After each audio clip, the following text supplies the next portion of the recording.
Hey gorgeous, this is episode number 223. Hi, it's Steve Olsher here, and you are listening to the Heart Sells podcast with Christine Schlonski. Enjoy. Well, I'm super excited to have Steve Olsher back on the show today after we talked about confidence is an ongoing battle in the last episode, which I found such an amazing and interesting topic, especially Steve sharing it with all the successes he had. I'm super excited that he is back today and that we will talk about choose who you want to be today, why this is important, and why you can make such a big difference when you approach this mindset. Steve is known as the world's foremost reinvention expert. He is a 30-year plus entrepreneur, the founder and editor-in-chief of Podcast Magazine, the creator of the New Media Summit, host of the #1 rated podcast Reinvention Radio and Beyond 8 Figures. He's also an international keynote speaker and an in-demand media guest. So I hope you have again a lot of fun with Steve. Well, I'm so super excited to have you back on the show, Steve. Welcome. Thank you for having me again. Yeah, I loved our first episode, and I still believe it's so important for people to understand that we are all humans, and whatever we see in the market or in the neighborhood, we have good days, we have maybe bad days, or we get a yes, we get a no, we get excited, we get discouraged sometimes. And that's just part of life, especially being an entrepreneur, like these ups and downs. So do you have a mantra or a quote that you love to use for yourself to get maybe more inspiration or motivation for your day?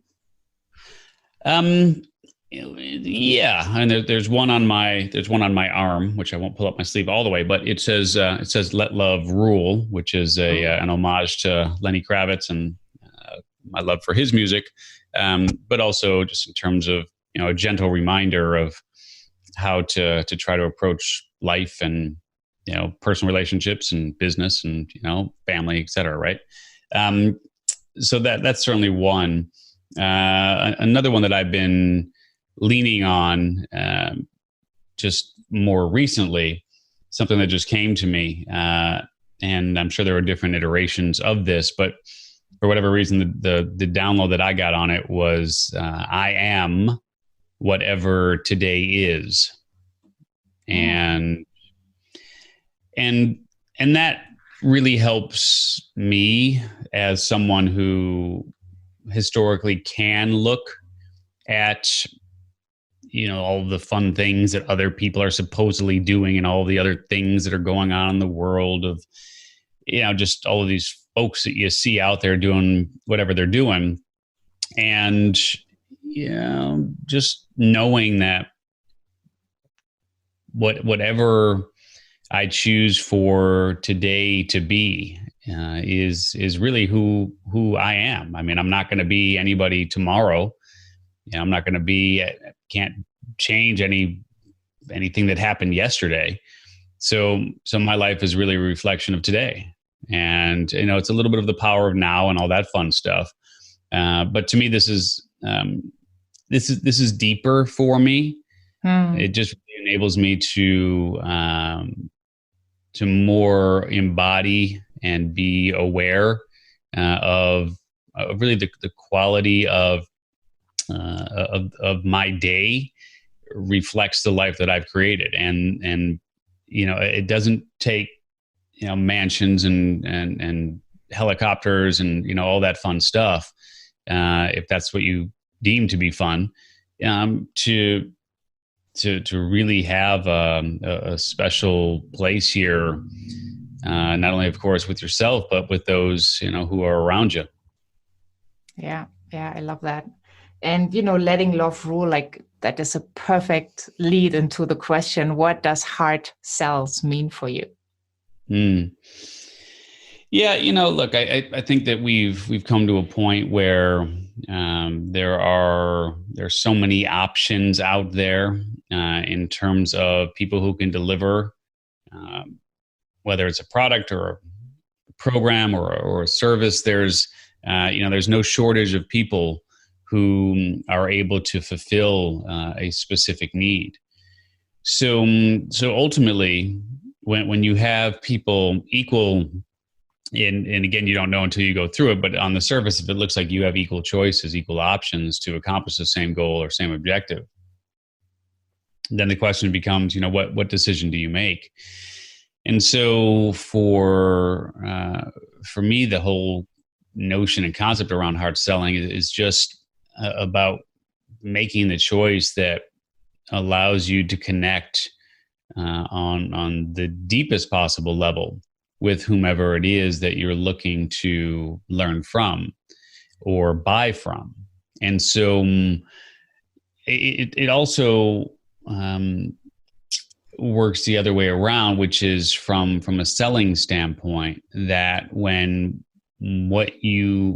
you know that what you have can help those who will take advantage of that offering and say yes to that offering, and you come from that place of, look, I know in my heart that this is something that will help you to move forward and to help you to stop, end the struggle, limit the frustration, circumvent the brain damage I know you're going to incur if you try to do this on your own, then it's a much easier ask, because not only, of course, do you believe in what it is that you're putting forth, but it's being put forth for the reasons that are anything other than just simply to generate revenue for you and your business. So it's just a much different approach. Yeah, it's a deeper approach, and the way how sales is done has definitely changed over the years. Like when we look back into the 70s, 80s, maybe even 90s, with the Glengarrys and the Wolf of Wall Streets, Mm-hmm. then that's a different approach. And I think people feel oftentimes not comfortable enough to just be who they are when they make their offer. They kind of think they have to appear in a certain way. They have to show up in a certain way so that the other person buys. Yeah. And the authentic piece is just something that I believe, when you bring that to the table, makes it easier to offer your services and products when you can truly support them, as you just said. And then also when you show up as a person that you are, with all facets, the weird ones, the good ones, and you don't really care what others think. You are just you. Yeah. Yeah. And ultimately, you don't, it depends on how spiritual you are, but you don't want to attract people that you're not a good vibrational match with either, right? I mean, and that's going to be sort of that square peg round hole syndrome, and that just results in pain. So it's and that's what's really, really hard. As a matter of fact, I just let me share a quote with you. I just wrote this one down yesterday. So a friend of mine, Rich Sheffrin, said, that which is most personal is most general. And I didn't really understand. And when he said it, I didn't really understand I didn't get it. Like I didn't really, I couldn't get my arms around really what that meant until I sat with it for a second. And then he, went a little bit deeper into it. And I think that when you sell and when you position what it is that you do, and who you are, and the more personal you are in terms of your approach, insofar as where you were and where you are and how you got there and how you can help others do the same, and share that through story, share that through that which is most personal, what you find is that there are an extraordinary number of people who really resonate deeply with what it is that you've experienced and your story, and that there's enough people who view that deeply personal story as something that has also impacted them, that you don't need to change your story to try to fit more of the masses, because there's enough people in the masses who will have related to what it is that you've experienced, that it will seem as though you're actually talking to them specifically. And so just that conversation around that, which is most personal is most general, really hit home for me. Really interesting quote. And I think that goes to the conversation here around hard selling. And it's just really about having that degree of personal connection. Because a lot of folks can relate to where you are and what you've experienced, and much more so than I think most realize, for sure. Yeah. I feel that when I talk to people, most of them are afraid that not enough people will come. So they are very general and they try to attract as many people as possible, which, we all know that if you talk to everybody, you basically talk to nobody.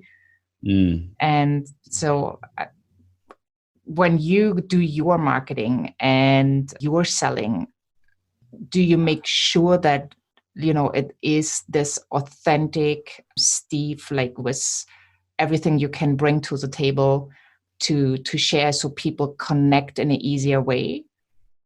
Yeah, I'm trying. I'm definitely trying. It's it's a work in progress, and every day I think I get a little bit better at it. Trying to be less of what I think people want or need me to be, and just be who I am. That's tricky. That's hard to do. Because I think most, in episode 1, when we talked about confidence, and just when I'm selling, have I always been confident about putting the things forth, right? It all goes back to that same discussion, really, because I think most of us feel a lack of confidence around us just simply being enough, and just being able to attract the right people simply by being who we are, and not having to put on whatever those airs or that show or that personality or the traits or the presentation, is that we think others want to see. So it's an interesting dynamic, for sure. Yeah. And it does take courage, right? To just be you. But it also makes life so much easier if you can stop to show up in a certain way. I remember when I started selling high tickets over the phone, and I shared that with people, but I did not laugh. I did not have any fun with the clients. I just did my pitch, and I asked for a lot of money, and I thought it was so serious that I was not allowed to have fun. But when I actually had fun and I started to practice to ease up in the conversations and talk to a human, the results were so much better because people want to relate to another person. Yeah, for sure. And that's where it almost is selling, right? If we're just talking about selling in general, it's almost more a matter of and we talked about this before in terms of what no really means, right? And so how do you move past it and so on? And it's interesting because when you come right down to it, effective selling does more repelling than it does attracting, and that's an important distinction. Yeah, that's interesting. Yeah, I totally agree. And so when you have the scarcity mindset that you think you repel too many people and not enough kind of are left for your offers, then you probably go in the wrong in a direction that's not really supporting your authenticity and just showing up as who you are. But when you can let go of the idea that there is not enough, and you can just be who you are and put yourself out there, the right people will immediately probably be magnetized to your message. Yeah, and it doesn't mean that they can always afford whatever it is that you're putting forth, but at the same token, they'll find a way when it's time. I mean, I've had people who have been in my world dancing around for 8-10 years, Mm. and only now have been able to come into like our one of our higher end programs as an example. Yeah. So is there any book that you could recommend that has really influenced your life in a big way? And I know you read so many books and talked to so many entrepreneurs yourself. So is there something that really stood out that you can share? I mean, like most folks who were in this Gen X arena, like I am, the like early business books like Guerrilla Marketing, of course, had tremendous impact from J. Conrad Levinson. Even books like some of Tony Robbins' earlier works, Unleash the Power Within.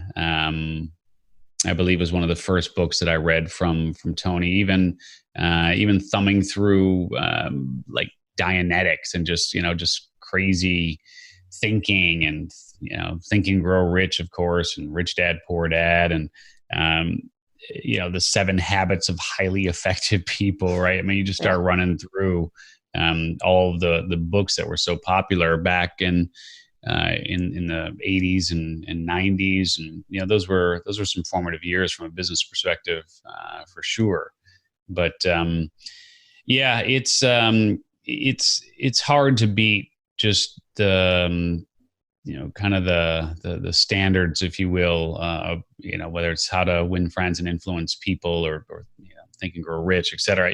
Just having read them all, it's hard to put today's books up against those and go, yeah, today's books are much better. I mean, it's a lot of what's old is new again. A lot of what's new is old. Right. So, I can't move away from a lot of those tried and true classics. Yeah. And if you had just to pick one book, which one would it be?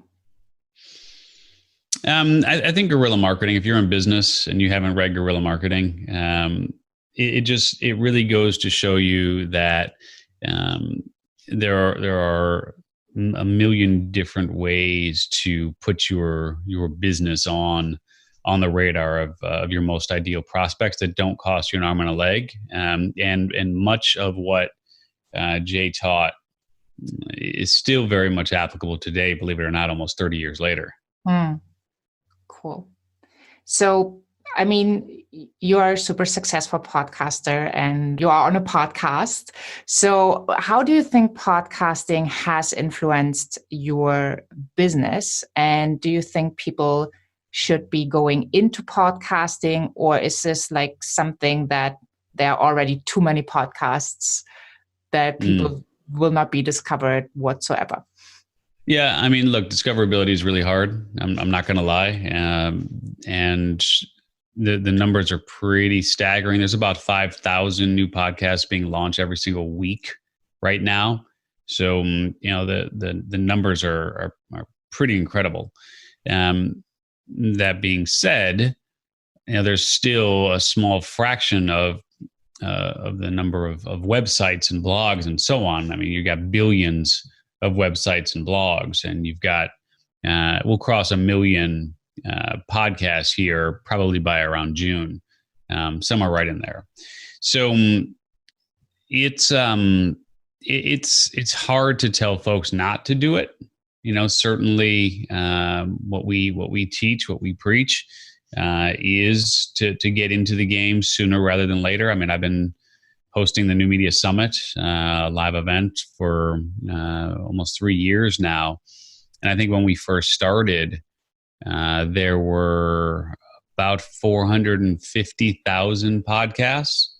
And so, even since I've started that event and saying, hey, you got to get in this game, it's doubled in terms of the number of shows, and it'll double again in the next 18 months for sure.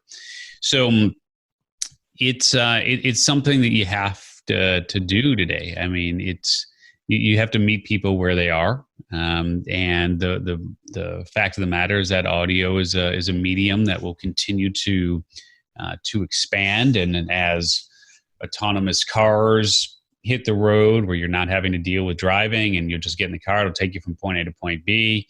You'll be listening to podcasts, certainly in the cars that you will own, that you do drive, with Apple CarPlay and Google CarPlay coming onto the dashboard. It's easier to access podcasts on that dashboard than it is AM and FM radio.